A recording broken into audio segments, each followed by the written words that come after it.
नमस्कार दोस्तों, आप सब अपने YouTube channel online study with RM में आप सभी का हार्दिक एवं स्वागत है। आप सब आज इस चैनल के माध्यम से टेट और सीटेट और सुपर टेट में शिक्षण कौशल से पूछे जाने वाले जो भी महत्वपूर्ण प्रश्न हैं वो आज लेके आए हुए हैं। जो 50 क्वेश्चन हैं जो परीक्षा में हर बार पूछे जाते हैं और आना तो 100% तय है, टेट हो या सुपर टेट हो या सी टेट हो। दोस्तों, अगर इस वीडियो में बने रहना चाहते हैं तो वीडियो को सब्सक्राइब और बेल आइकन को प्रेस कर लें ताकि आने वाला वीडियो का नोटिफिकेशन आपको मिलता रहे। चलिए दोस्तों, क्वेश्चन की तरफ आगे बढ़ते हैं।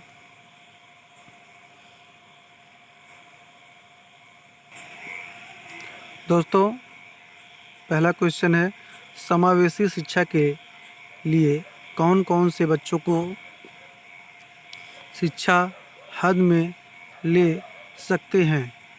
तो आंसर जाता है डी को, उपयुक्त सभी को।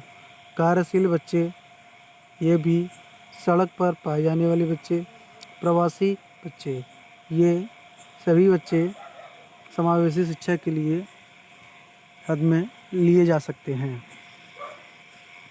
आगे बढ़ते हैं नेक्स्ट क्वेश्चन पे। क्वेश्चन नंबर 2, प्राचीन काल में शिक्षा में निपुण होते हैं। पहला है, ऑप्शन ए है ब्राह्मण, दूसरा क्षत्रिय, तीसरा शूद्र और तीसरा ए तथा बी।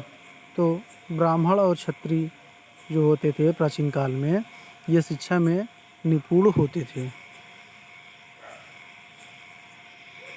आगे बढ़ते हैं दोस्तों, क्वेश्चन को फटाफट करेंगे और आप लोग अगर चैनल पे नए हैं तो लाइक, सब्सक्राइब एवं शेयर ज़रूर करें। तीसरा क्वेश्चन है, समावेशी बालक समूह बनाते हैं। क्या क्वेश्चन है? समावेशी बालक समूह बनाते हैं। समांगी समूह बनाते हैं, असमांगी समूह बनाते हैं, विषमांगी समूह बनाते हैं, उपयुक्त सभी। तो दोस्तों, आज हमने क्वेश्चन को हाईलाइट किया हुआ है। विषमांगी क्वेश्चन विषमांगी समूह बनाते हैं। समावेशी बालक जो होते हैं विषमांगी समूह बनाते हैं।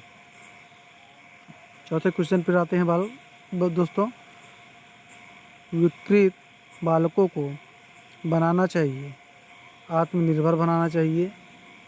विकृत बालकों को क्या बनाना चाहिए? विकृत बालकों को आत्मनिर्भर बनाना चाहिए, परिवार पर निर्भर बनाना चाहिए, सरकार पर निर्भर बनाना चाहिए या उपयुक्त में से कोई नहीं। तो दोस्तों, इसमें आत्मनिर्भर बनाना चाहिए। बालकों को, जो भी विकृत बालक होते हैं उनको आत्मनिर्भर बनाना चाहिए। क्वेश्चन नंबर 5, समावेशी आवासीय संस्थाएं पाई जाती हैं अमेरिका एवं ब्रिटेन में, भारत एवं पाकिस्तान में, रूस एवं फ्रांस में, जापान एवं चीन में। तो दोस्तों, राइट आंसर है अमेरिका एवं ब्रिटेन में। क्वेश्चन नंबर 6,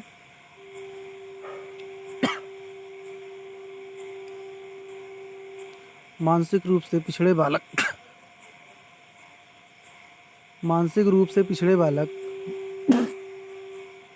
बुद्धि लब्धि कम होती है, औसत बालकों से कम होती है।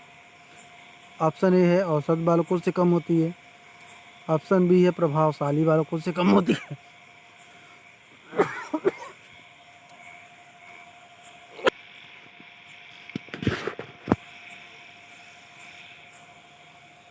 तीसरा है दोस्तों समस्यात्मक बालक से और उपयुक्त में से कोई नहीं। तो औसत मानसिक रूप से पिछड़े बालक बुद्धि लब्धि औसत बालकों से कम होती है।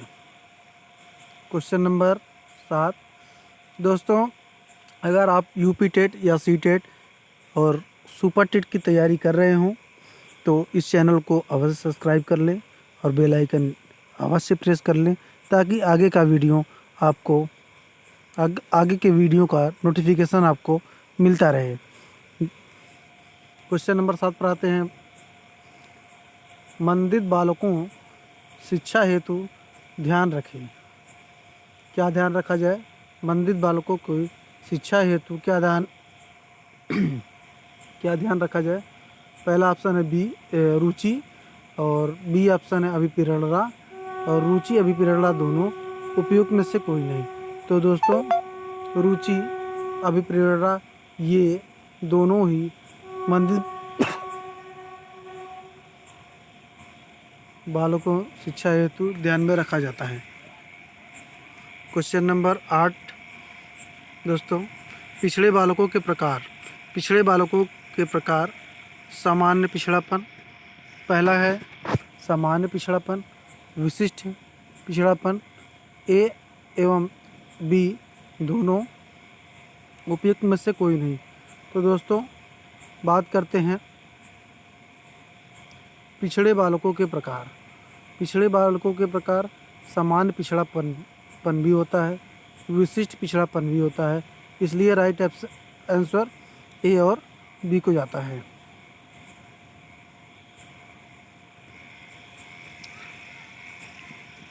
अपवंचित बालकों के प्रकार। अपवंचित बालकों के प्रकार पहला है सामाजिक रूप से वंचित, दूसरा है आर्थिक रूप से वंचित, तीसरा है शैक्षिक रूप से वंचित। अपवंचित बालक इन तीनों प्रकारों से अपवंचित होते हैं, उपयुक्त में से सभी, मतलब राइट आंसर डी को जाता है। अपवंचन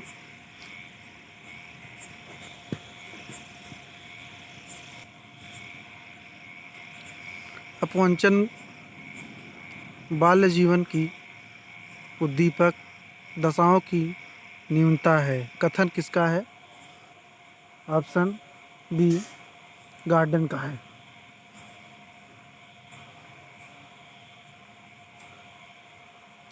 पहला ऑप्शन है वेलमैन, गार्डन, जॉन, जारुली, मैक, कोई नहीं।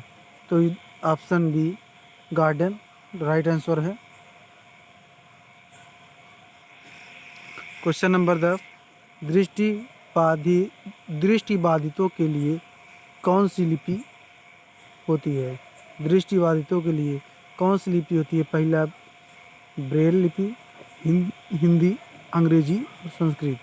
तो दोस्तों दृष्टिबाधितों के लिए ब्रेल लिपि होती है। वाणी बाधिता बालकों का संबंध होता है श्रवण बाधित, भाषा बाधित, अधिगम, असमर्थी, उपयुक्त में से सभी। इसमें से वाणी बाधित बालक का संबंध इन तीनों से होता है, श्रवण बाधित, भाषा बाधित, अधिगम, असमर्थी। क्वेश्चन नंबर 13, भाषा का कौशल होता है। भाषा का कौशल पहला ऑप्शन है बोलना, पढ़ना, लिखना, ये सभी। दोस्तों आप सभी को पता होना चाहिए भाषा का कौशल बोलना भी होता है, पढ़ना भी होता है, लिखना भी होता है, मतलब राइट आंसर ये डी को जाता है। क्वेश्चन नंबर 14, हकलाने के कारण। ये वंशानुक्रम, वातावरण, उक्त दोनों, कोई नहीं। तो दोस्तों हकलाने का रीजन दो ही होता है, पहला तो वंशानुक्रम, दूसरा वातावरण, इसलिए उक्त दोनों ऑप्शन राइट हैं, किसी पे भी टिक कर सकते हैं। किसी पे दोस्तों टिक नहीं करना है, अगर दोनों ऑप्शन दिया है, उक्त दोनों दिया है, तो उक्त दोनों टिक करना है।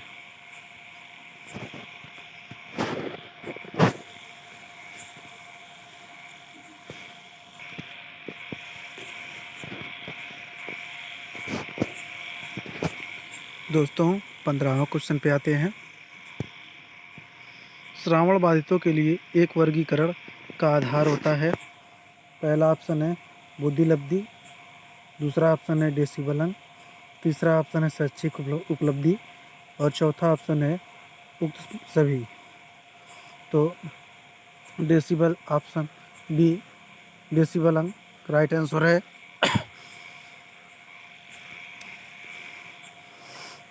क्वेश्चन नंबर 16 दोस्तों, क्वेश्चन नंबर 16 को ध्यान से देखिए, बहुत ही इम्पोर्टेंट क्वेश्चन है। श्रावण बाधित के वर्ग होते हैं कम बाधित, मंद बाधित और गंभीर बाधित। तो इसमें से तीनों ऑप्शन सही हैं, तो उपयुक्त में से सभी डी राइट आंसर है। क्वेश्चन नंबर 17 मानसिक मंद बालकों को इस नाम से भी कहते हैं। ऑप्शन ए है अल्पबुद्धि, पिछड़े हुए, मूंड, उपयुक्त सभी। तो राइट आंसर अल्पबुद्धि। क्वेश्चन नंबर 18 50 से 69 बुद्धि लब्धि वाले बालक के किस श्रेणी में रखा जाता है। 50 से 69 बुद्धि लब्धि वाले बालकों को किस श्रेणी में रखा जाता है। पहला ऑप्शन है दुर्बल बुद्धि, जड़ बुद्धि, हीन बुद्धि, मंद बुद्धि। तो दोस्तों राइट आंसर आपका ए जाता है दुर्बल बुद्धि में। दोस्तों क्वेश्चन बहुत ही इम्पोर्टेंट है, अगर आप नोट करना चाहें तो नोट कर लें, या दिमाग में फिट करना चाहें, कंठस्थ करना चाहें, जो भी करना चाहें आप कर सकते हैं। वैसे अगर आप क्वेश्चन को नोट कर लेंगे तो आपके लिए आसानी होगी। आपको 10 अंक प्राप्त करने हैं जो कि आसानी से प्राप्त हो सकते हैं। क्वेश्चन नंबर 19 मानसिक मंद बालकों की पहचान के लिए कितने प्रकार के परीक्षण किए जाते हैं। ऑप्शन ए है 2, 3, 4, 5। तो दोस्तों ऑप्शन बी 3 राइट आंसर है। क्वेश्चन को थोड़ा फास्ट करेंगे दोस्तों, तबीयत कुछ ख़राब है, इस कारण आज क्वेश्चन में थोड़ा प्रॉब्लम हो रहा है। अन्वेषण विधि क्वेश्चन नंबर 20 अन्वेषण विधि की खोज किसने की थी। अन्वेषण विधि की खोज आर्मस्ट्रांग किसने की थी। आर्मस्ट्रांग, दूसरा स्किनर, तीसरा प्लेटो और चौथा फ्रॉवेल। तो आर्मस्ट्रांग ने ऑप्शन ए राइट आंसर है।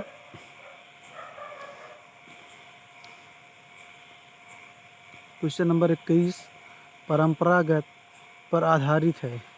परंपरागत पर आधारित कुछ ऑप्शन ए व्याख्यान है, वाद विवाद है, प्रश्न उत्तर है, सभी।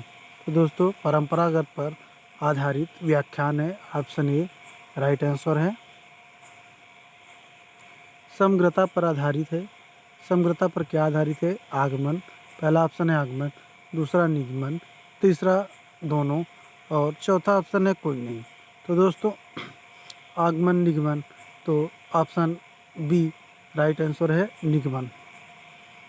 क्वेश्चन नंबर 23 ज्ञात से अज्ञात का सूत्र लागू होता है। आगमन, निगमन, विश्लेषण और संश्लेषण, इन चारों में से सी राइट आंसर है विश्लेषण। क्वेश्चन नंबर 24 श्यामपट्ट कैसा उपकरण है। तो दोस्तों श्यामपट्ट कठोर है, मृदु है, दोनों है, कोई नहीं है। तो दोस्तों श्यामपट्ट कठोर उपकरण है। संगणक का संबंध किससे होता है। पहला है अनुदेशन, शिक्षण और दोनों, कोई नहीं। अनुदेशन का संबंध, संगणक का संबंध अनुदेशन से होता है और राइट आंसर एक हो जाता है। दृष्टिबाधित क्या है। दृष्टिबाधितों की शिक्षा का प्रावधान है। दृष्टिबाधितों की शिक्षा का प्रावधान विशिष्ट शिक्षा है, मुख्य धारा है, समन्वित शिक्षा है उपयुक्त सभी। तो इसमें से उपयुक्त सभी राइट आंसर है। राइट आंसर उपयुक्त सभी को जाता है। दोस्तों क्वेश्चन नंबर 27, राष्ट्रीय शिक्षा नीति का उदय हुआ कब हुआ दोस्तों? राष्ट्रीय शिक्षा नीति का उदय मानवीकरण की संस्था रही शिक्षा समावेश की उपयुक्त सभी। तो दोस्तों मानवीकरण की शिक्षा रहित नीति का उदय मानवीकरण की राइट आंसर है। विकलांग शिक्षा के मुख्य आधार हैं। विकलांग शिक्षा के मुख्य आधार हैं। ऑप्शन ए है शारीरिक विकलांगता, अवेगात्मक अवस्था, मानसिक स्थिति, उपयुक्त सभी।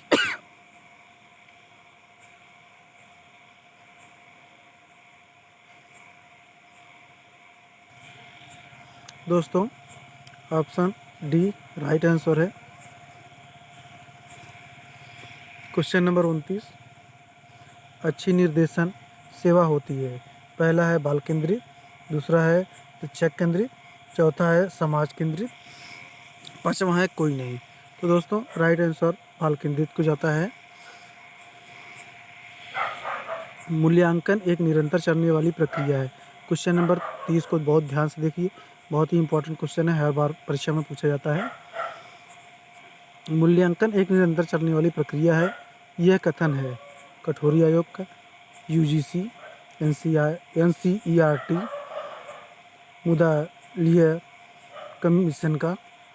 दोस्तों ये एनसीईआरटी का है। ऑप्शन सी राइट आंसर है। ऑप्शन सी राइट आंसर है। क्वेश्चन नंबर 31, मूल्यांकन एक सतत प्रक्रिया है तथा शिक्षा की संपूर्ण प्रणाली का आवश्यक अंग है और शिक्षा के उद्देश्यों के साथ पूर्ण रूप से संबंधित कथन किसका है? तो दोस्तों पूर्ण रूप से संबंधित कथन किसका है? ऑप्शन है कोठारी मिशन, मुदालियार कमीशन, शिक्षा नीति का, और चौथा है राममूर्ति कमेटी का। तो ऑप्शन ए है कोठारी कमीशन का।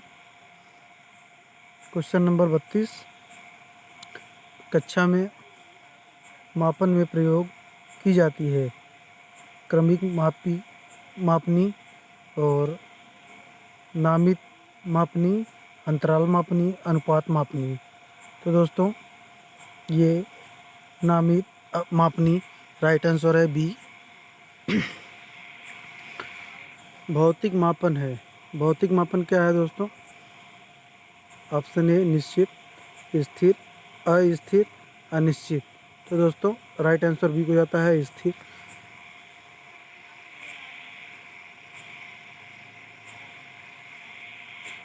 क्वेश्चन नंबर 34, प्राथमिक स्कूलों की सुविधा कितने प्रतिशत ग्रामीण जनसंख्या को प्राप्त है? तो आंसर है, ऑप्शन है 93%, 94%, 91%, 92%। तो दोस्तों 94% ऑप्शन बी राइट आंसर है। Question number 35, operation black board की योजना कब शुरू की गई? ऑपरेशन ब्लैक बोर्ड की वो योजना ऑप्शन ए है 1987 ईस्वी में, 1985 ईस्वी में, 1986 ईस्वी में, 1964 ईस्वी में। तो दोस्तों ऑप्शन ए राइट आंसर है 1987 ईस्वी में। क्वेश्चन नंबर 36 दोस्तों ध्यान से देखिए, बहुत ही इंपॉर्टेंट क्वेश्चन है। राष्ट्रीय शिक्षा नीति कब प्रारंभ हुई? राष्ट्रीय शिक्षा नीति 1968 में प्रारंभ हुई थी। ऑप्शन ए दिया गया है 1968, 1966, 1967, तो 1965। जहाँ भी कहीं दिखे राष्ट्रीय शिक्षा नीति कब प्रारंभ हुई थी तो 1968 को राइट क्लिक करना है, राइट आंसर करना है। ए ऑप्शन राइट है।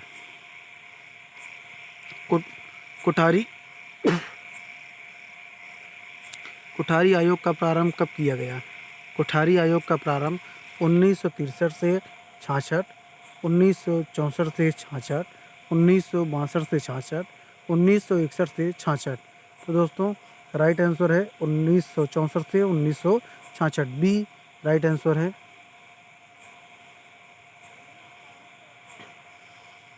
राष्ट्रीय शिक्षा नीति किस सन में तैयार करके जारी की गई? राष्ट्रीय शिक्षा नीति ऑप्शन है 1987, 1985, 1986, 1984। दोस्तों राष्ट्रीय शिक्षा नीति तैयार करके 1986 में जारी की गई थी। 39 नंबर, भारतीय शिक्षा आयोग की नियुक्ति कब की गई थी? भारतीय शिक्षा आयोग की नीति ऑप्शन ए है 1883, 1881, 1882, 1884। तो दोस्तों 1882 सी राइट आंसर है।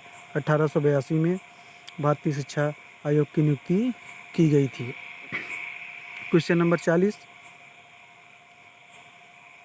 शिक्षा का ज्ञान किस वर्ग से जन साधारण तक नहीं पहुंच सका? पहला है निम्न वर्ग, दूसरा है उच्च वर्ग, तीसरा है साधारण वर्ग, चौथा है सामान्य वर्ग।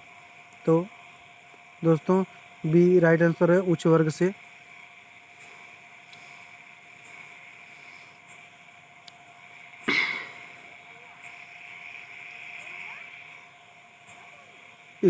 क्वेश्चन नंबर 41, छात्र के तत्परता से सीखने का अवसर मिलता है परंपरागत शिक्षण में? आंसर ए ऑप्शन है परंपरागत शिक्षण में, अभिक्रमित अधिगम में, सूक्ष्म शिक्षण में, ए तथा दोनों, ए तथा बी दोनों। तो ऑप्शन बी राइट आंसर है, अभिक्रमित अधिगम में। क्वेश्चन नंबर 42, अभिक्रमित अधिगम के प्रणेता हैं? पहला ऑप्शन है क्राउडर, दूसरा स्किनर, चौथा थॉर्नडाइक, तीसरा थॉर्नडाइक, चौथा मॉरिसन। तो राइट आंसर स्किनर को जाता है, बी ऑप्शन राइट आंसर है। क्वेश्चन नंबर 43, प्रत्येक अध्यापक को अपनी रुचि के अनुसार शिक्षण का अवसर मिलता है। प्रत्येक अध्यापक को अपने रुचि के अनुरूप शिक्षण का अवसर मिलता है निरक्षित अध्ययन में, अभिक्रमित अधिगम में, टोली शिक्षण में, सूक्ष्म शिक्षण में। तो दोस्तों राइट आंसर टोली शिक्षण में है, राइट आंसर सी को जाता है। दोस्तों 44 नंबर क्वेश्चन पे आते हैं, बौद्ध स्तर के शिक्षण की नीति निरक्षित अध्ययन किसने प्रारंभ किया? तो दोस्तों पहला ऑप्शन है मेगर, दूसरा मार्विन, तीसरा मॉरिसन, चौथा स्किनर। तो दोस्तों राइट आंसर बी को जाता है, मार्विन को। जीन पियाजे के कार्यों से किस शिक्षण विधि को सैद्धांतिक आधार पर प्राप्त हुआ? पहला है टोली शिक्षण, दूसरा मस्तिष्क उलवेन, तीसरा है निरक्षित अध्ययन, चौथा है खुली कक्षा कक्ष। तो दोस्तों राइट आंसर सी को जाता है, निरक्षित अध्ययन को। 46 नंबर है दोस्तों, शिक्षक के शिक्षण में उसकी सफलता का दायित्व कौन होता है? तो दोस्तों राइट आंसर उपयुक्त सभी, शिक्षण विधि भी है, पाठ्य वस्तु भी है, शिक्षण सूत्र भी है। तो उपयुक्त सभी राइट आंसर है, डी राइट आंसर है। क्वेश्चन नंबर 47, बालकों के अधिगम में किसके द्वारा सर्वाधिक रुचि जागृत होती है? ऑप्शन ए है पुस्तकों द्वारा, दृश्य श्रव्य सामग्री द्वारा, पत्र पत्रिकाओं द्वारा, तो कक्षा के वातावरण द्वारा। तो दोस्तों कक्षा के वातावरण द्वारा राइट आंसर है, डी। क्वेश्चन नंबर 48, शिक्षा प्रक्रिया में निम्न में से सबसे महत्वपूर्ण कौन है? तो पहला ऑप्शन है अभिभावक, दूसरा राज्य सरकार, तीसरा केंद्र सरकार, चौथा शिक्षक। तो दोस्तों शिक्षक सबसे महत्वपूर्ण है शिक्षण प्रक्रिया में। 49 नंबर, शिक्षण का प्रमुख अर्थ है। शिक्षण का प्रमुख अर्थ है मार्गदर्शन, सिखाना एवं क्रियाशीलता। तो बी ऑप्शन है प्रेरित करना, सूचना देना, उपयुक्त सभी।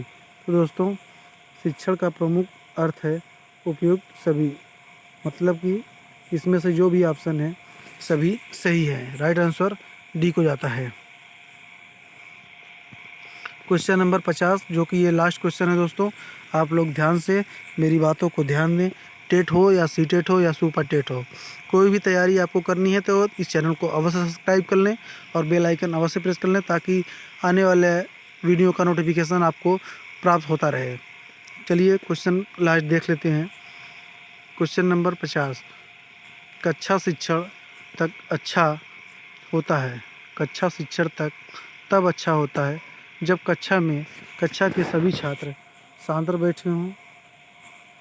पहला ऑप्शन है शांत बैठे हों, प्रश्न पूछने एवं उत्तर देने में तत्पर हों, गणवेश में हों, उपयुक्त में से सभी।